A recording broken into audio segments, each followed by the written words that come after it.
भाव शरीर में जागने पर सूक्ष्म शरीर का बोध। फिर तीसरा शरीर है एस्ट्रल बॉडी। उसकी गति निश्चित ही और भी सूक्ष्म है, और तुम्हारे भय और क्रोध और प्रेम और घृणा इनसे भी ज्यादा सूक्ष्म है। उसकी गति को पकड़ने के लिए तो दूसरे शरीर में जब तक पूरी सफलता न मिल जाए तब तक बहुत कठिनाई है। समझना भी थोड़ा कठिन है, क्योंकि अब गैप अंतराल बहुत बड़ा हो गया।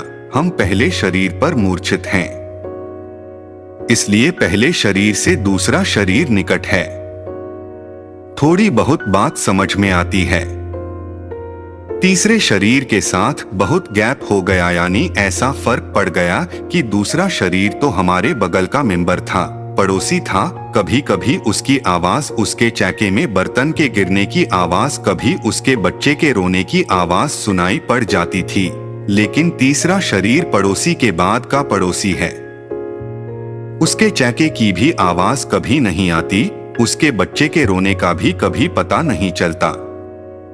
तीसरे शरीर की यात्रा और भी सूक्ष्म है, और उसे तभी पकड़ा जा सकता है जब हम दूसरे में भाव को पकड़ने लगें, तब तीसरे में हम तरंगों को पकड़ सकते हैं।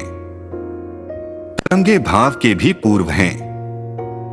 तरंगों का ही सघन रूप भाव है, और भाव का सघन रूप क्रिया है। तो मुझे तो पता नहीं चलेगा कि तुम क्रोध में हो जब तक तुम मेरे ऊपर क्रोध प्रकट न करो, क्योंकि जब वह क्रिया बन जाए तब मैं देख पाऊंगा। लेकिन तुम क्रिया के पहले ही उसको देख सकते हो भाव शरीर में कि क्रोध उठाया। लेकिन जो क्रोध उठा है उसके भी अणु हैं जो सूक्ष्म शरीर से आते हैं, और वे अणु अगर न आए तो भाव शरीर में क्रोध नहीं उठ सकता। अब वह जो सूक्ष्म शरीर है, एस्ट्रल जो बॉडी है, वह कहना चाहिए सिर्फ तरंगों का समूह है।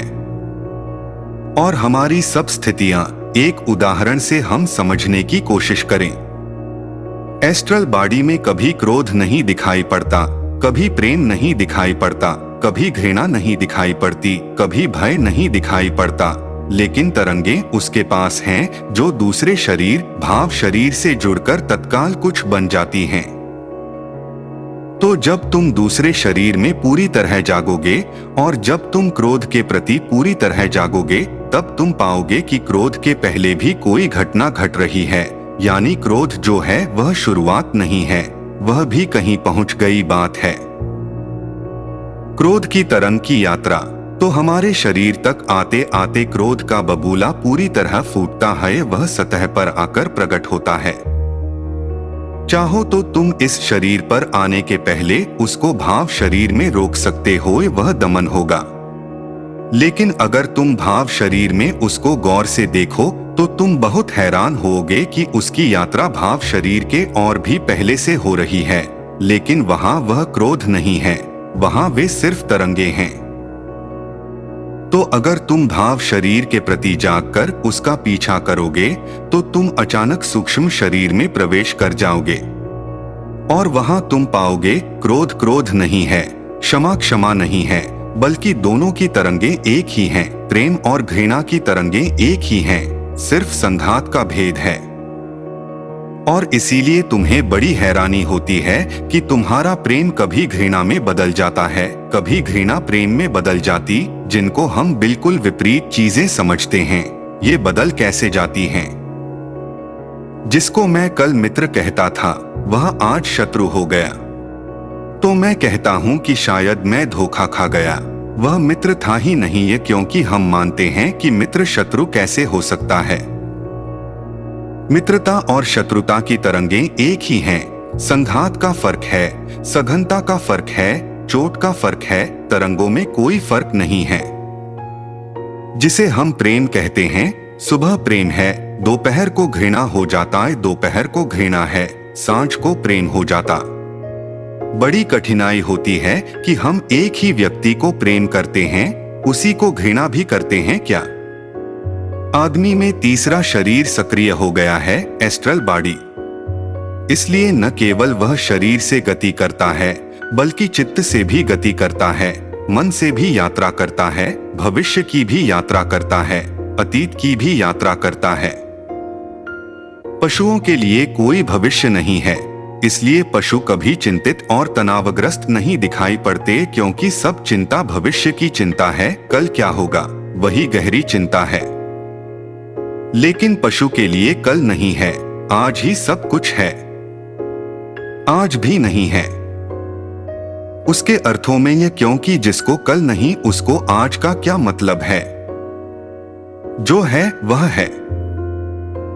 मनुष्य में और भी सूक्ष्म गति आई है।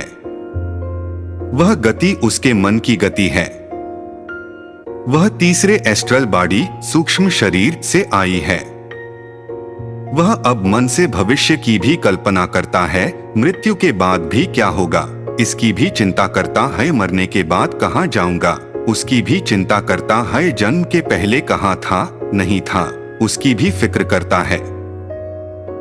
अशरीरी उच्च योनियां, चौथा शरीर थोड़े से मनुष्यों में सक्रिय होता है, सभी मनुष्यों में नहीं। और जिन मनुष्यों में चौथा शरीर सक्रिय हो जाता है, मनस शरीर, अगर वे मरें तो वे देव योनि, जिसको हम कोई भी नाम दे दें, उस तरह की योनि में प्रवेश कर जाते हैं, जहां चौथे शरीर की सक्रियता की बहुत सुविधा है।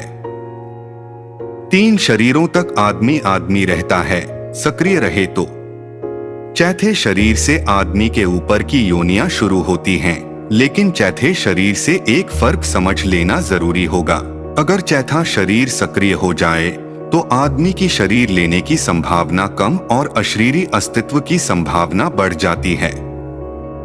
लेकिन जैसा मैंने कहा कि सक्रिय और सचेतन का फर्क याद रखना। अगर सिर्फ सक्रिय हो और सचेतन न हो तो उसे हम प्रेत्योनि कहेंगे, और अगर सक्रिय हो और सचेतन भी हो तो देवयोनि कहेंगे।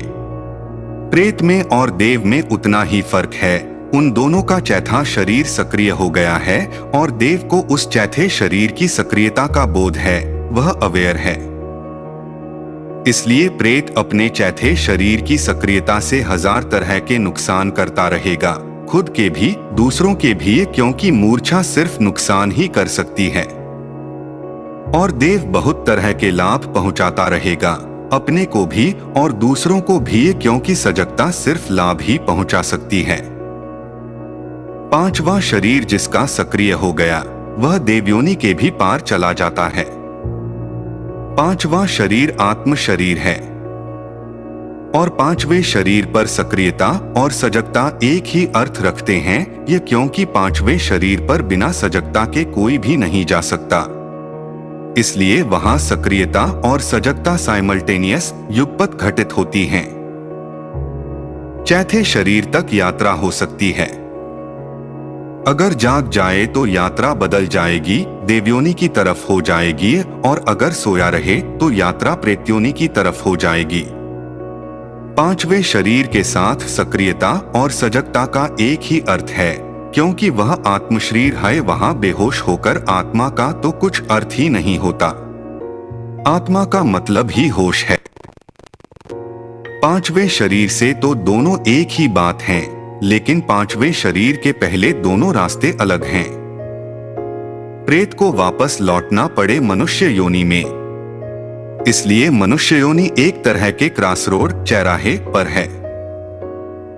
देवयोनि ऊपर है लेकिन आगे नहीं, इस फर्क को ठीक से समझ लेना। मनुष्य योनि से देवयोनि ऊपर है लेकिन आगे नहीं है, क्योंकि आगे जाने के लिए तो मनुष्य योनि पर वापस लौट आना पड़ता है।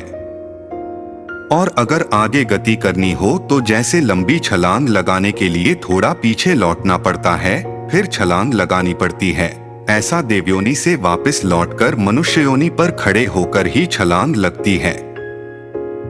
सुखों से उबकर ही देवयोनि से लौटना संभव। सुख की एक खूबी यह है कि उसमें आगे गति नहीं है, और दूसरी खूबी यह है कि सुख उबाने वाला है, बोरिंग है। सुख से ज्यादा उबाने वाला तत्व दुनिया में दूसरा नहीं है। दुख भी इतना नहीं उबाता है, दुख में बोर्डम ऊब बहुत कम है ही नहीं, ये सुख में बहुत बोर्डम है। दुखी चित्त कभी नहीं उबता, इसलिए दुखी समाज असंतुष्ट समाज नहीं होता, और दुखी आदमी असंतुष्ट आदमी नहीं होता। सिर्फ सुखी आदमी असंतुष्ट होता है और सुखी आदमी का समाज असंतुष्ट समाज होता है। अमेरिका जितना असंतुष्ट है उतना भारत नहीं है। उसका कारण कुल इतना है कि हम दुखी हैं और वह सुखी है। आगे गति नहीं रह गई और दुख नहीं है जो गति देता था और सुख की पुरुक्ति है। वही सुख रोजोज दोहर के बेमानी हो जाता है।